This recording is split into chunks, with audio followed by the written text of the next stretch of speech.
qua nim con cái nó ai gì kê cô đang để biểu ai để đây quá lần đi qua đàn quê mình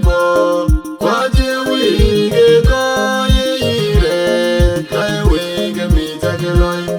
hai quê cái đu mi buồn nhà mi hai quê cái có gì ngắm có gì biểu nghe cái gì nó qua cái gì buồn nó ai on mà cha có quê quá lệ gì nhẹ chiều cái gì nó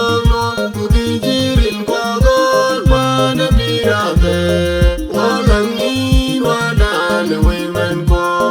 qua chiều quê cái có gì để hai quê cái mi ta cái loài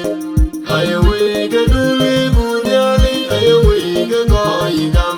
ô tiêu ai à ba kia nhà bên nhà nông ara ne bene tu quen bên nhung cô kia ra nó chế biểu đã nhà đi lối bên nó mi ju mình